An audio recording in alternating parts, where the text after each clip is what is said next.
ఆయన కొడితే ఇక కొండనే కొట్టాలనుకున్నాడు. సో 10 సంవత్సరాల కష్టము ఆయన నెరవేరిపోయిందనమాట. సో ఆయన నార్మల్గా వార్డు మెంబర్ కాదు, ఎమ్మెల్యే కాదు, ఎంపీ కాదు, డైరెక్ట్ కొడితే డిప్యూటీ సీఎం కొట్టాడనమాట. సో అది చాలా హ్యాపీగా ఉందనమాట. సో నెక్స్ట్ ఇక అందరి కోరిక సీఎంఏ ఆయన. సో బట్ చంద్రబాబు నాయుడు ఉండగా అదైతే జరిగే అవకాశం అయితే లేదు. ఇప్పుడు ఆయన డిప్యూటీ సీఎం తీసుకుని కొన్ని శాఖలు అడిగిండు. సో ఆయనకి ఏదైతే ఫేవర్గా ఉన్న శాఖలు ఉన్నాయో అన్నీ ఇచ్చారు. సో ఆయన ప్రూవ్ చేసుకుని కాలర్ ఎగరేసినాక అప్పుడు నాకు సీఎం ఓట్లేనని చెప్పి అంటాడు ఆయన. సో అప్పుడు ఎట్లయినా వద్దన్నా సరే ఓట్లు పడతాయి ఆయనకి. పవన్ కళ్యాణ్ గారు ఇప్పుడు డిప్యూటీ సీఎం తీసుకున్నారు. సో ఆయనకు ఫ్రీడమ్ అనేది ఫ్రీగా ఇస్తారంటారా చంద్రబాబు నాయుడు గారు? ఆయన కావాల్సిన శాఖలు ఆయనకి ఇచ్చారు. అలాంటిది ఇప్పుడు ఆయనకి చంద్రబాబు నాయుడు కాదు, డైరెక్ట్ మోడీ. ఆయన ఏదైనా సరే డైరెక్ట్ మోడీకే వాట్సాప్లో మెసేజ్ పెడతారు, hi Modi sir good morning అని చెప్పి డైరెక్ట్ మోడీ గారు. గెలిచింది పవన్ కళ్యాణ్ తరఫున అంటారు, పవన్ కళ్యాణ్ వల్లే గెలిచింది అంటారు చంద్రబాబు కూటమి. అట్లా అని కూడా ఏం చెప్పలేను. ఆయన జైల్లో పెట్టారు కాబట్టి సింపతి ఓట్లు కూడా చాలా పడ్డాయి. సో అలాగని చెప్పి పవన్ కళ్యాణ్ గారి వల్ల గెలవడం కాదు, ఆయన కష్టం. ఋషికొండను కొండను లేపేశాడు, దాన్ని ఏదో ప్యాలెస్ గిలెస్ చేసి అదొకటి చేశాడు. ఇంకోటేమో చంద్రబాబు నాయుడు గారిని ఏమో జైలు పెట్టడం అదొక నెగిటివిటీ.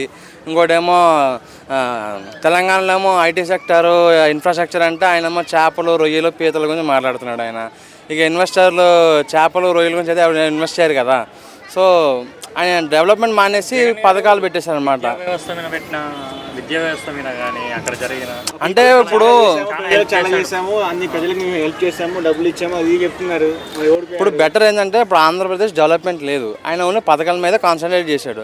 ఆ డెవలప్మెంట్ అయితే హైదరాబాద్ ఆల్రెడీ డెవలప్ అయిపోయింది. ఆ పథకాలు అయితే ఇక్కడ ఇచ్చినాకో తెలంగాణ సీఎం అయిపోవచ్చు కదా జగన్ గారు. సో జగన్ గారు చెప్పేది ఒకటే, మీరు ఆంధ్రప్రదేశ్లో కాకుండా తెలంగాణ పోటీ చేయండి, ఎందుకంటే తెలంగాణ డెవలప్ అయిపోయింది కాబట్టి ఈ పథకాలతో బతికేచ్చు. ఇప్పుడు మీరు వద్దన్న సార్ 170 సీట్లు వస్తాయి. నెక్స్ట్ టైం జనసేన తెలంగాణలో పోటీ చేస్తే ఎలా ఉండబోతుంది, ఎట్లా ఉంటుంది మీ అభిప్రాయం? చేయాలా? అది ఇప్పుడు మినిమం ఒక 1 ఇయర్ ఆయన పరిపాలన చూస్తే ఇక అప్పుడు ఆయన అడగాల్సిన అవసరం లేదు. తెలంగాణలో కూడా ఆటోమేటిక్గా వాళ్ళే స్వాగతం పలుకుతారు. సో తెలంగాణలో కూడా బంపర్ మెజారిటీ వస్తుందని చెప్పి మేము చెప్పుకోవచ్చు అనమాట. సో ఎలా ఉండబోతుంది కూటమి పరిపాలన? ఆల్రెడీ ఆయన జస్ట్ ఇట్లా అడుగు పెడితేనే 50,000 కోట్లు ఇన్వెస్ట్మెంట్ వచ్చింది బీపీసీఎల్ నుంచి. భారత్ పెట్రోల్ పంపు వాళ్ళు 50,000 కోట్లు పెడుతున్నారు. సో ఇక లోకేష్ గారు అయితే తెలుగు కొంచెం అటు ఇటుగా ఉన్నా సరే ఇంగ్లీష్ ఎరగదీస్తాడు ఆయన. సో అక్కడ ఉన్నది కొడుకుడు ఐటీ మినిస్టర్ కాదు, ఒక మంచి ఎడ్యుకేటెడ్ ఐటీ మినిస్టర్ అలా. ఓకే బ్రదర్, ఇప్పుడు ఫర్ ఎగ్జాంపుల్ రోజా గారి గురించి మాట్లాడాలంటే మీరు ఏం చెప్తారు? ఒక మంత్రి పదవి చేసిన తను ఓడిపోయింది. తన గురించి ఈ మధ్యలో రీసెంట్గా ఒక స్కామ్ గురించి కూడా చాలా వైరల్ అవుతుంది. ఒక స్కామ్ అంటే అది ఓపెన్గా చెప్పండి, అదే 100 కోట్ల స్కామ్ ఆడదాం ఆంధ్ర అని చెప్పి అదే కదా స్కామ్.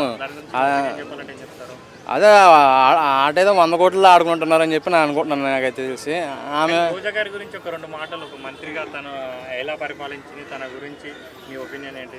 ఆమె యాక్చువల్గా రాజకీయాన్ని జబర్దస్త్లాగా తీసుకెళ్ళిపోయింది అనమాట. ప్రతిదీ కూడా జబర్దస్త్ లాగా ట్రీట్ చేయడం జరిగింది. సో ఆమెకి పర్యాటక శాఖ ఇచ్చారు. సో పర్యాటక శాఖ అంటే ఆమె పర్యాటన ఎంజాయ్ చేస్తుంది తప్ప డెవలప్మెంట్ అనేది ఏం కనపడలేదు. సో రోజాకి బాయ్ చెప్పారు అనమాట.